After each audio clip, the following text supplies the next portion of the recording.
سرکار مدینہ صلی اللہ علیہ وسلم نے حضور پاک کی جب نام آئے تو درود شریف پڑھا کرو. خاص طور پہ طالب العلم اس بات کا خصوصی خیال رکھا. ایک بزرگ نے خواب لکھا ہے اپنا. انہوں نے کہا کہ میں نے خواب دیکھا کہ حضور صلی اللہ علیہ وسلم کی زیارت ہوئی اور میرے اس دور کے ایک عالم تھے، ان کے ساتھ حضور بات فرما رہے ہیں اور بڑی محبت سے اور بڑی شفقت سے، اور میں نے جب جا کے سلام کیا تو حضور نے منہ پھیر دیا.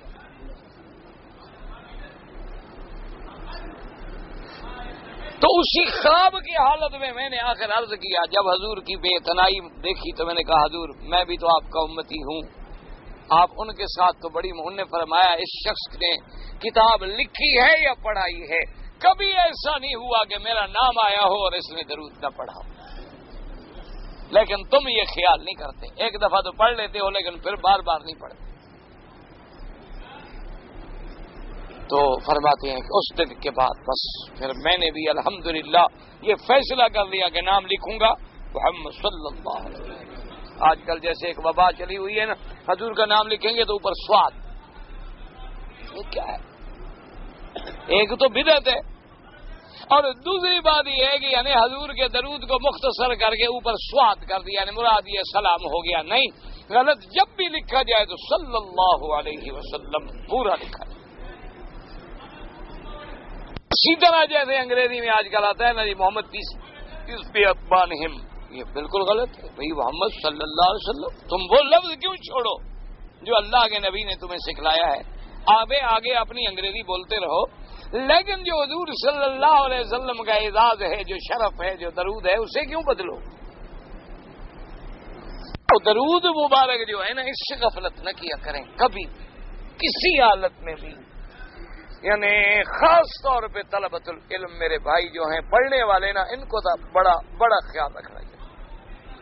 آپ دیکھیں نا حضرت شاہ ولی اللہ محدث دہلوی رحمت اللہ علیہ، جن کی وجہ سے یعنی ہند میں علم حدیث پہنچا، کہ تمام جتنے آپ کے ہند و پاک کے جتنے علماء ہیں نا جی ان 2 صدیوں میں آپ دیکھ لیں، ان سب کو اگر حدیث رسول کا علم ملا ہے تو شاہ ولی اللہ کے گھر سے رحمت اللہ علیہ. ان کی باقاعدہ ایک کتاب ہے جو انہوں نے خواب اپنے نقل فرمائے، اپنے والدین کے نقل فرمائے، تو اس میں آپ پڑھیں تو آدمی حیران ہو جاتے ہیں. تو اس لیے اب دیکھیں کہ حضور صلی اللہ علیہ وسلم نے، سرکار مدینہ نے علم الفرائض کے بارے میں کیا ارشاد فرمایا ہے. آپ نے ابتدائی سبق میں الحمدللہ پڑھا تھا، لیکن چونکہ میں نے عرض کیا نا کہ وقت کافی گزر گیا اور اس لیے اس کے تو حضور نے فرمایا تھا کہ عبداللہ ابن عمر سے مرفوعاً روایت تھی. حضرت عبداللہ ابن عمر سے روایت ہے مرفوعاً کا معنی ہوتا ہے کہ رفعہ الی النبی صلی اللہ علیہ وسلم، اور ایک روایت ہوتی ہے موقوف، یعنی وہ صحابی تک تو ہے لیکن اس نے اس کو حضور صلی اللہ علیہ وسلم تک رفع نہیں کیا.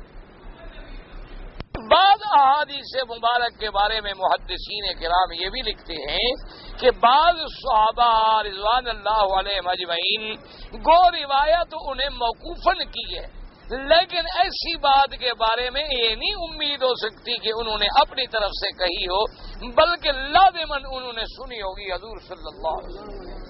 کیونکہ صحابہ رضوان اللہ علیہم اجمعین بڑے محتاط تھے، بڑے متبع سنت تھے، بڑی اتباع تھی، بڑی احتیاط تھی. وہ تو کبھی کوئی بات یعنی بڑی اتنے ڈرتے تھے کہ کوئی ایک لفظ بھی اللہ معاف کرے مخالف نہ ہو جائے.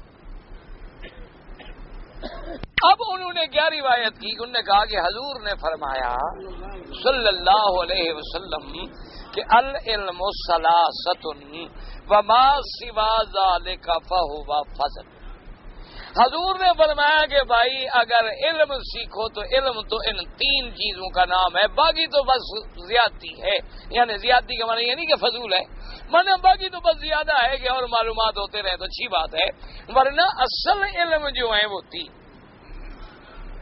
وہ 3 علم کیا ہے؟ آیت محکمت، سب سے پہلے تو اللہ کی آیات محکمات کا علم، او سنت قائمت، حضور صلی اللہ علیہ وسلم کا طریقہ ثابت. اسی لیے دیکھیں نا لقب ہے اہل سنت والجماعت. کیوں؟ سنت کبھی بدلتی نہیں، سنت کبھی کمزور نہیں ہوتی. سنت جو ہے وہ کبھی ایسی چیز نہیں ہوتی کہ نعوذ باللہ اس کو کوئی چھوڑ سکے، وہ تو حضور کا طریقہ ہے. لقد کان لکم فی رسول اللہ اسوۃ حسنہ، حضور صلی اللہ علیہ وسلم کا ہر عمل، آپ کا ہر قول جو ہے وہ سنت ہے. اب جب سنت یعنی حضور کا طریقہ ہو گیا، اس پہ چلنے والے بھی اہل سنت بن گئے. سنت قائمت. اور تیسرا علم آپ نے فرمایا کہ او فریضۃ عادلۃ. تیسرا علم یہ ہے کہ علم فرائض، علم میراث، یہ 3 بنیادی علم، ان کا پڑھنا، ان کا سیکھنا، ان کا سمجھنا جو ہے ہر انسان کے لیے ضروری. اب اسی میں الحمدللہ دین کا سارا خلاصہ آ گیا. کیوں؟ جب قرآن کی آیات محکمہ کا علم آئے گا، حضور کی سنت قائمہ کا علم آئے گا، سبحان اللہ، دین تو سارا آ گیا. اور اس کے بعد کیا ہے؟ فرائض، علم الفرائض، علم المیراث، جن کا قائم اور سب. اچھا، اسی طرح سے حضور پاک کی ایک حدیث مبارک ہے جو حضرت ابی ہریرہ سے روایت، لیکن اس کی سند میں کچھ کمزوری ہے. لیکن فضائل میں تمام محدثین ضعیف حدیث کو بھی لے لیتے ہیں. اس میں آیا کہ حضور نے فرمایا کہ لوگوں، علم فرائض جو ہے، علم میراث جو ہے سیکھا کرو، لوگوں کو سکھایا کرو. اور یہ گویا سمجھو کہ علم تقسیم کرو تو آدھا علم یہ ہے. اور یہ علم میراث ایسی چیز ہے کہ ینسا، بھلا دیا جائے گا. اور سب سے پہلے میری امت سے یہی علم ہے جو بھلایا جائے گا، کہ لوگوں کو پتہ بھی نہیں ہوگا کہ آج اگر ایک آدمی مر جائے تو جائیداد کیسے تقسیم کرو. ایک تو ہے نا حساب کتاب، وہ تو خیر ہمیں بھی نہیں آتا، وہ تو چند علماء ہوتے ہیں جن کا ماہر ہوتے ہیں، جن کا تجربہ ہوتا ہے. ہم بھی نہیں حساب بنا سکتے، ہم بھی نہیں بتلا سکتے کہ سام اس کا کتنا، اس کا کتنا، اس کا کتنا ہے.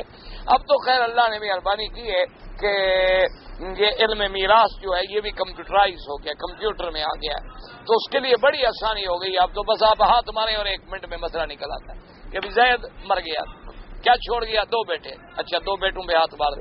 کیا چھوڑ گیا؟ 3 بیٹیاں، 3 بیٹیوں پہ ہاتھ مار دے. کیا چھوڑ گیا؟ بیوی، بیوی پہ ہاتھ مار. کیا چھوڑ گیا؟ بہن. کیا چھوڑ گیا؟ ماں. کیا چھوڑ گیا؟ باپ. اب ایسے ہاتھ والے مسئلہ آ جائے گا کہ بیٹے کا اتنا، بیٹی کا اتنا. اب تو اتنا اللہ نے آسان کر دیا. جتنی برائیاں پھیل رہی ہیں نا ان میں اللہ دین کا بھی کام لے رہے ہیں. اب دیکھیں نا انٹرنیٹ ورک پہ کیا کیا برائیاں آ رہی ہیں، لیکن دین بھی آ گیا. فقہ مذاہب اربع ساری آ گئی انٹرنیٹ ورک پہ. تمام اربع کی فقہ آ گئی، ساری کی ساری چیز ہو گئی. جس مسئلہ کا مسئلہ دیکھ رہا ہوں، امام شافعی کیا کہتے ہیں؟ ہاتھ مارو، وہ سامنے ہے. بھائی امام احمد ابن حنبل رحمۃ اللہ علیہ کیا کہتے ہیں؟ ہاتھ مارو، سامنے ہے. امام ابو حنیفہ کیا فرماتے ہیں؟ امام ابو حنیفہ کیا فرماتے ہیں؟ امام ابو حنیفہ کیا فرماتے ہیں؟ امام ابو حنیفہ کیا فرماتے ہیں؟ امام ابو حنیفہ کیا فرماتے ہیں؟ امام ابو حنیفہ کیا فرماتے ہیں؟ امام ابو حنیفہ کیا فرماتے ہیں؟ امام ابو حنیفہ